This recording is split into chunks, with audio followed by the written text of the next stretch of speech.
welcome to Face to Face, the in black and white, with our one-on-one interview with former state rep Fred Durhal III, who's now a present city council person here in Detroit and a candidate for mayor to succeed Mike Duggan. How you doing, Councilman?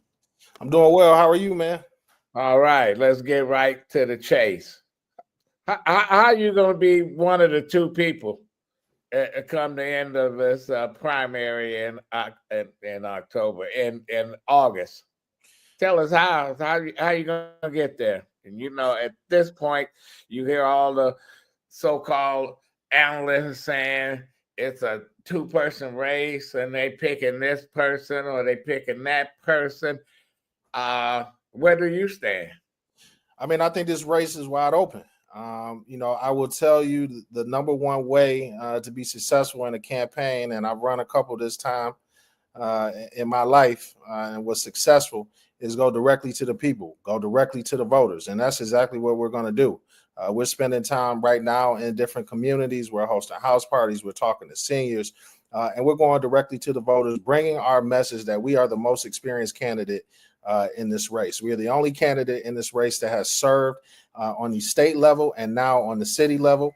I chaired the Budget, Finance, and Audit Standing Committee right now on council, and prior to that was the ranking Dem on House Appropriations. So we know how to get things done. We've delivered in the past. We're delivering on city council right now. We're going to continue to deliver as their mayor, and we're going to push that message to the people.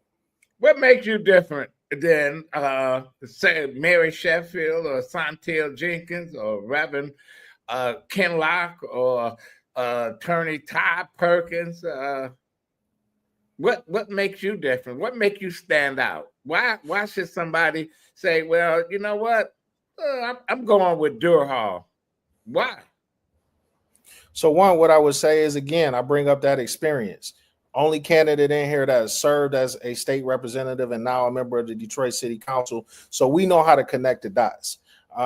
When I served in the state legislature, I served both terms in the minority of the House. I was the assistant Democratic leader my first term. And so we had to still deliver funding here for Detroit to fund police, fire, EMS, city services. And we had to learn how to work across the aisle. I think what's important to note right now, whoever the next mayor is going to be, you're going to be in a different situation here, particularly as it relates to the federal government. So you're going to be able to have to bring those resources down on the federal government, from the federal government. When you talk about the state level right now, there's a different legislature up there right now. So when we talk about our issues, lowering property taxes for residents, we talk about other issues that affect Detroiters that have to go through Lansing. We already have that experience, and we already have those relationships built up. Not many candidates or any candidates I can think of in this race can say that. So we have been boots on the ground from day one. We've got a long history of public service. You know that runs through my family. But we also have a tremendous amount of respect through the business community as well in the neighborhoods. And we are able to bring that information, or not bring that information, but bring those relationships together so we can push forward for One Detroit. What problems need to be fixed from day one? If you elected mayor, what would and you can change things right away, what would be the first thing you do as mayor? Yeah, if I had a magic wand, I'm telling you, I would lower the property taxes immediately. When we talk about the property tax issue here in the city of Detroit, that is something that affects our homeowners. We want folks to be able to stay in their homes. We want them to be able to afford to stay in these neighborhoods and continue to populate our neighborhoods. And in order to do that, we're going to have to lower property taxes here in the city of Detroit. But that also will help us address blight. Blight is a huge issue. When you talk to our neighbors here in the city of Detroit, they will tell you that they are tired of illegal dumping. They are tired of blight. They are tired of speculators who sit on a lot of this vacant land, and we don't have any use for it. And so I would wave my magic wand, as you say, and ensure that we lower property taxes, put more money back into the pockets of our residents, and ensuring that everybody else is paying their fair share. Well, okay, lower property taxes. What about improving the schools? How would you fix the school situation? Folks saying that, oh, I'm gonna bring back the neighborhoods, but what about education? We need families to move into these neighborhoods, and at this point, I don't see any schools, man. Why would I move somewhere and I can't send my kid to school? I got to go pay, or I got to send them 20 miles away out of someplace else. Yeah, I couldn't agree with you more. First of all, I believe I'm the only candidate running in this race that has a young family. I have two kids, one 8 years old, and then my son, he'll be 2 in June, Fred Durhal the fourth, right? And so when I think about my policy making decisions, I base that upon my own family. I want for everybody's family what I want for my family here in the city of Detroit. But you're right, the schools are a huge issue. We are going to have to tackle that issue. We got to build a better relationship with DPSCD. Right now, the communication is broken here in the city of Detroit. So when we are talking about how our young folks are going to be successful, we got to create a paths that lead to careers, and whether that leads to skilled trade careers or industry or tech, we got to start at an earlier age inside those schools, partner with DPS about their curriculum, connect that with programs that we have in the city of Detroit to create that path that leads to colleges and careers and not cages and caskets. That's one of the things that we are going to be focused on, improving that relationship, connecting those programs and connecting those dots. Finally, you said it. When I talk to residents around the city of Detroit, one of the things that's most disheartening about our situation, it is a reminder when you come through these neighborhoods and see all of these vacant schools. So we have started already on the Detroit City Council in this past budget season. I put in a closing resolution for our city and our administration to start creating a strategic plan to either rehab some of these vacant schools or tear some of them down. And of course, we'll work in collaboration with the superintendent as well as the board. But that relationship's got to be better. We got to create the workforce for the future, and we got to ensure that our students are on the right path. Well, shouldn't the schools answer to someone? I'm an advocate of. I think that the mayor should have some kind of control over the public schools. I think that an elected board. I think we need a hybrid. Elect 2 or 3 to the board, and the mayor and the city council get to appoint several folks to the board. I think you need to have an alliance between the community and the elected officials. Do you like that game plan, or do you think that the schools should just be separate and do their own thing? Well, I wouldn't say that the schools just be separate and do their own thing, but I do believe the mayor should have a greater reach and connection to what's happening in Detroit public schools. That is not saying that I think as mayor we should take over the schools. I think they have an elected board that should be able to make some decisions and have a level of autonomy and just a level of separation. But I do think our policies need and our ideas of what we're doing for our young folks need to align. When we go up to the state and we talk about how funding is for our students, we've got to come in a collaborative way up to the state legislature and say, hey, how do we re-examine the formula for our schools or for our children here? How do we ensure that we are getting more dollars or a higher per pupil allocation so we can get our students the resources that they need? But it's got to be a collaborative effort, whether that's a commission, and that's not necessarily taking over the schools, but a commission that we all put together that will involve the superintendent, board members, as well as members of city government. I think that's going to be the answer as we talk about third grade reading, as we talk about funding, as we talk about truancy. We got to have that collaboration together, and that's not happening right now. How do you to make our neighborhoods a better place to live? How do you stop the food embargo in Detroit, where Kroger's won't even step foot across 8 Mile Road? You got 2-3 Krogers sitting up there in Dearborn, right on the borders of Detroit. You got 2 or 3 Krogers and other shopping centers sitting right there on the borders of Detroit, and yet Detroit has none, and here we are under siege by gas stations and sub food deserts, man. Yeah. Yeah. It's ridiculous. How do you force these corporations to pay attention to the plight of Detroiters who's starving for real food? Yeah, well, I'm a firm believer that you can't necessarily force folks to do anything, but and we've seen that in the past. Money in your pocket.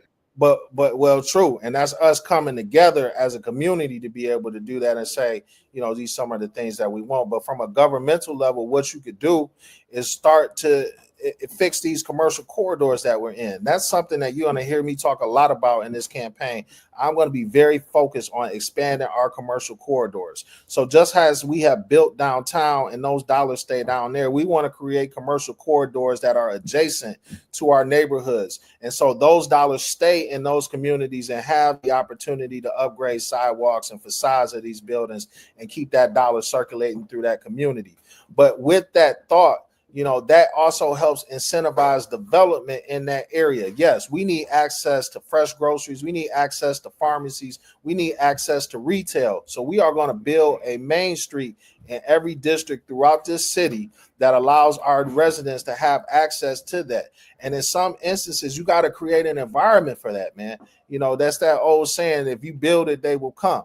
And so if I owned a $1 million business or a grocery store chain, and I looked at how our commercial corridors are now and what would be a viable area that I can come there and have enough space and operate and get folks to come patronize my business, you want to have an area that's safe. You want to have an area that's clean, because those are other things that we got to talk about. We got to continue to push public safety here in the city of Detroit. We got to continue to eliminate blight, clean up our neighborhoods, but clean up those corridors as well, man.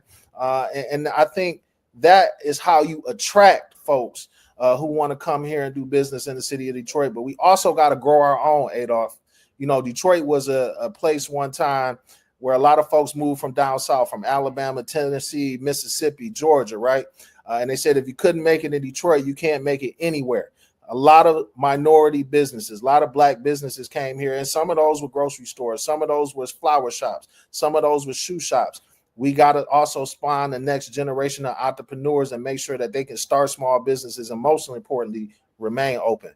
And that's how we keep that going in our communities. Well, I'm glad you said that, because during the 50s, when so-called urban renewal, people call it Negro removal, where they basically closed down the black community and ran people out of business, and there was no compensation to these business owners. Now that they're talking about, the state is talking about redeveloping 375, etc. But the critics, and I'm one of them, saying the only people that's going to benefit from this is the Illiches and the Tom Gores and Gary Turgos. They the ones that's going to reap the benefit. What about the people that suffered the most and their families that suffered the most? You know, generational wealth disappeared. You know, my grandfather owned a business, and they put him out of business 30, 40, 50 years ago. I inherited nothing. So how do we make up for a lost cause?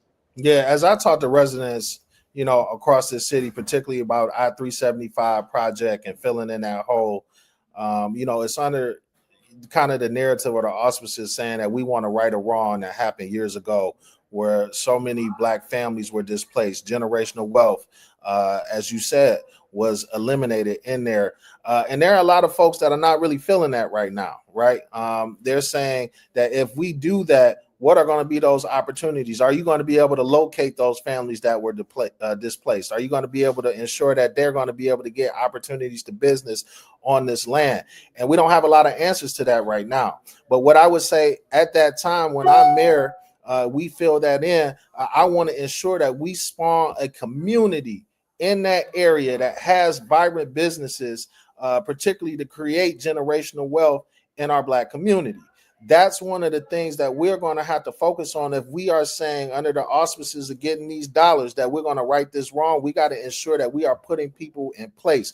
We got to have connections with groups such as the READ group, which is a Black collaborative of Black developer or a collaborative of Black developers here, and ensure that they get opportunities to build in those areas. We don't want to create more apathy, Adolph, and say that we created these zones and we filled in our 375 because we wanted to right that wrong, and we actually don't do it. And so we're going to be focused on doing that, and we're going to be focused on connecting folks to those opportunities. Moving from 375, what are you going to do with the Renaissance Center? It become, I say, an albatross. General Motors took it over from Ford. First thing they did was close all the businesses there, close the movie theater, close the pharmacy, close everything. In other words, they didn't want people in the Renaissance Center. They didn't want folks to come there. And people say, well, community out of downtown. What are you going to do with 3 empty towers? Because all you got is several restaurants that's left there, and then now somebody said they bought a tower and they're gonna put some apartments or condos. Well, haven't we been down this road before? Is it gonna happen? So when we talk about the Renaissance Center, I tell folks a couple things that folks need to be considerate about. I am in favor of eliminating those 2 towers, and I'm gonna tell you why, Adolph. Right now is not serving a use, and even if you look back in the day when the Renaissance Center was built, the Renaissance Center was built for them to say it is a fortress inside of a city, meaning that the folks that were there limited access to the neighborhoods, and even those big walls that were built kind of were designed like they're keeping folks out of there. We got to remember the history of that. So, for me now, as we fast forward to where we are now, is not serving, the purpose of having folks fill in those office spaces. You're right. There are not a lot of retail opportunities floating throughout that business. And it's also limiting one of our greatest assets, which is our riverfront. We got to create a city that is great for families. And that's an opportunity to expand that riverfront in a way, in an area where it's a place for families. Listen, you've been to Chicago, you've been to Navy Pier, you see the opportunities that can exist there to have families down there, families from Detroit. I want to create that feel down there. And that's why I would be supportive of it. Than just having it sit there. Like we see so many of our other historical structures that we have here in the city of Detroit. We let them sit for 20 years and then we got to end up tearing them down and they change hands and get sold back and forth.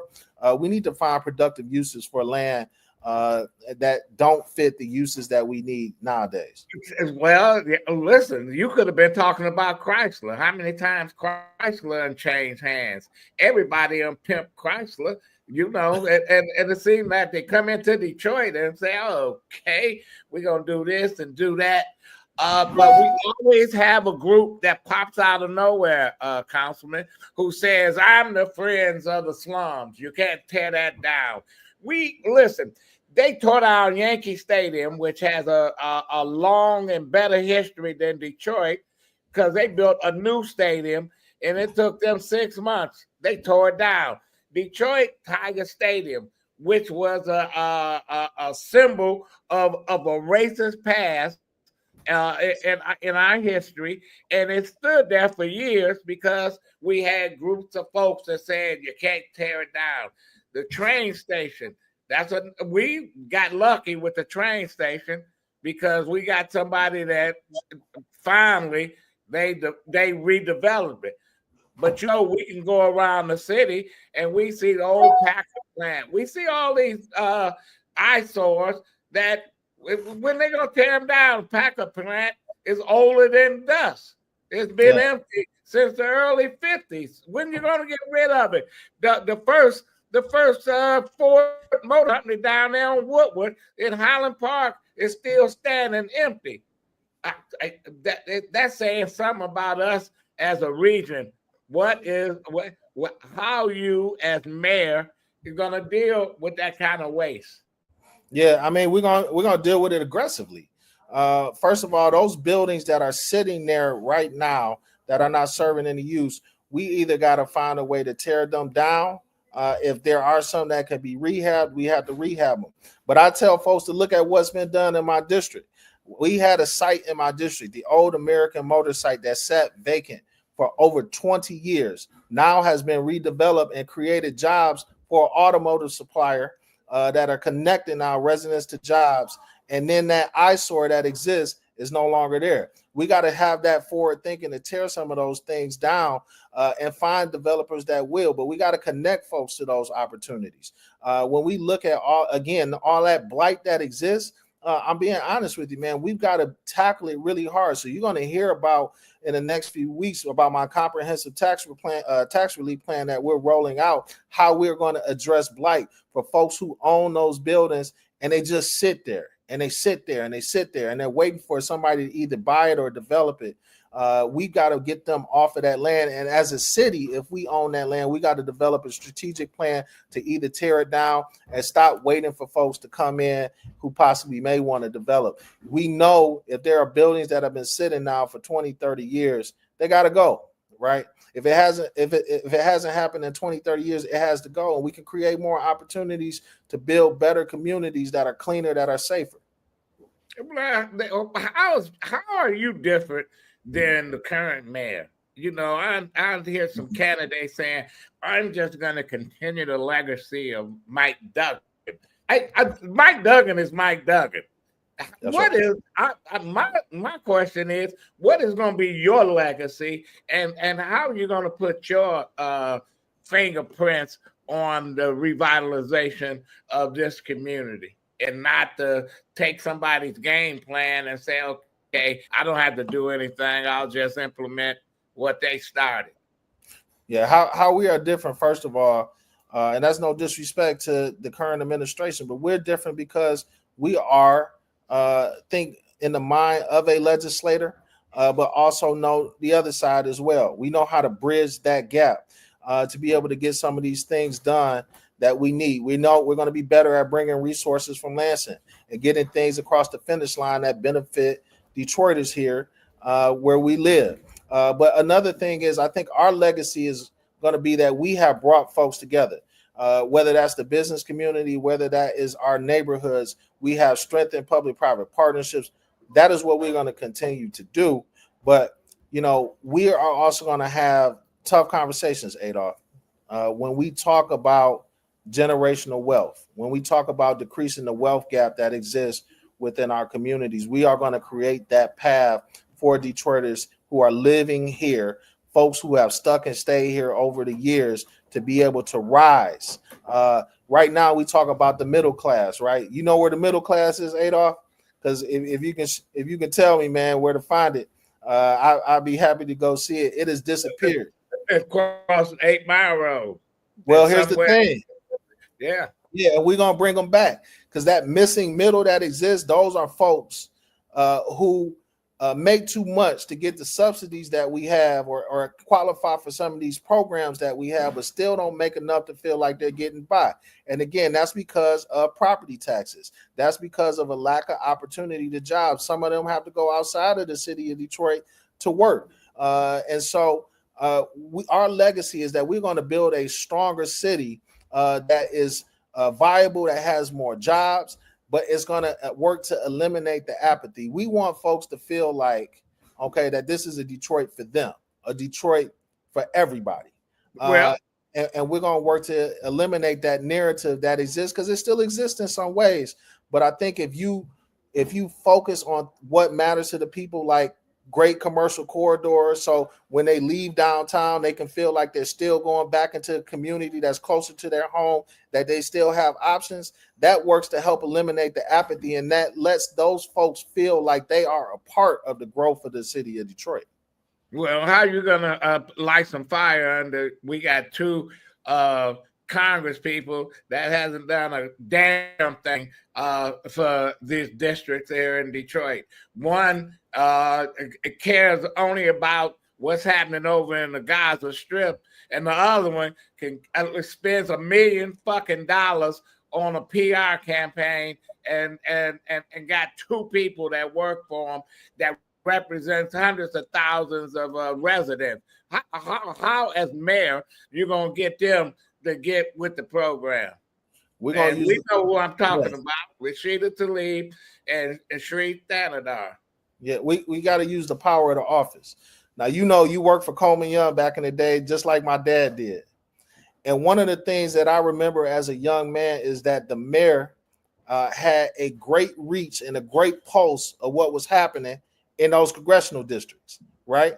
The appointees that he had were connected in those congressional districts. So when you had Congress folks who represented us, and a lot of them were strong anyway at that time, man. John Conyers and a couple others, they were strong at that time.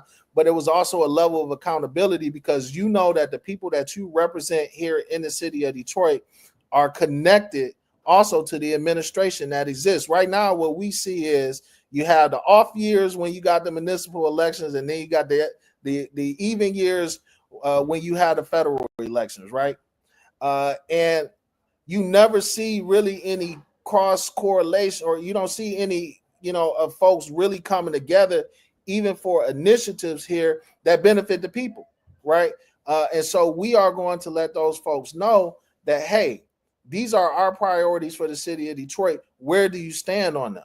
What is your relationships that you have with our council members? What is your relationship that you have with this administration to help us get the dollars that we need to be able to continue for our residents? And you also going to have to go to Washington. That's why, again, relationships are important. That's why right now we work to establish strong relationships with U.S. Senator Alyssa Slotkin and Gary Peters. But we gotta work to hold folks accountable. If somebody says they're going to deliver for us, we got to ensure that they're delivering for us. And as the mayor, you can set the tone. That's what's going to be important, Adolph, setting that tone. You were in that era. There was a tone, right? You couldn't just jump up and say you was going to run for something and run for this. And the mayor would say, listen, you're not running for nothing yet. What is your plan? What's your plan for our people? What are you going to do for us? And how are you going to deliver dollars from Washington for our city? Well, you ready to work with the Trump administration? Listen, we're not going to have a choice. I mean, he's going to be president at least for another 3 years, right? And so coming in as mayor January 2026, you're going to have to work with him. You're going to have to find a way to work with him. That doesn't mean you have to like it. That doesn't mean you have to accept everything that he's going to give you. You've got to find a way of work in a collaborative effort. And I think that's one of the strengths that we're going to have. I am not a Republican. I am a Democrat. I was born a Democrat. I'm a die Democrat. And that's just where I stand. But I know how to work with other folks across the aisle to get things done because I've done it in Lansing. I served in the legislature in the minority. Rick Snyder was the governor. The whole government was Republican. And we still delivered over $1 billion in statutory revenue sharing, resources for programs back down here for Detroit residents. We're going to do that in Washington, D.C. with the help of some of our partners like Senator Slotkin and whoever is going to be the next U.S. Senator coming up and our congressional delegation and come together collaboratively with a plan to deliver for Detroit residents. Okay, so August is right around the corner. What's your blueprint of being in the top two? Listen, we are going to continue to knock doors. We are going to continue to be in every community, continue to have house parties, continue to touch folks who live in these neighborhoods, folks who vote. We're going to encourage folks to come out and vote because here's the thing, like I know, man, and I've been hearing it on a lot of your shows. There's not a lot of excitement right now, and we want folks to be able to participate in this process because this is an important election. We, as elected officials, you hear that all the time. This is the most important election in so many years, but this one is because this is going to define what the city of Detroit looks like for the next 20 years. And we're in a very vulnerable spot with a small window to be able to continue some of that growth that we have, but ensure that it affects everyone. And in order for that to happen, you're going to need experienced leadership for continued growth. So we're going to go directly to the folks who make those decisions. We're going to continue to raise dollars, push this campaign forward as well, and make sure that we push our ideas and our vision to voters who will accept it. Okay, how do they get in touch with your campaign? Yeah, so you can go to our website, www.durhalfordetroit.com. Again, that's www.durhalfordetroit.com. If you'd like to email us, it's durhal@durhalfordetroit.com. And again, Durhal is spelled Durhal, only one L.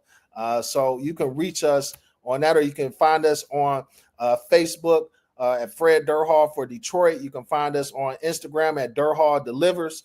But we are going to be out there. Please send messages. If you have any questions, we answer them. And many of them, I will tell you, Adolph, I answer in real time. I believe accessibility is important. Okay, well, you know what, Councilman, good luck. We're going to have you back on again. I think you made it clear that you think you are the best candidate in this race. Like I said before, this race is wide open, and whoever gets the most votes is going to be the next mayor. Well, that's if you can get your support out. Fred Durhal, Councilman Fred Durhal, we'll have you back again. Thank you very much. Thank you, Adolph. Looking forward to it. Okay, and that was Fred Durhal, candidate for mayor for the city of Detroit. This has been Adolph Mongo, Face to Face.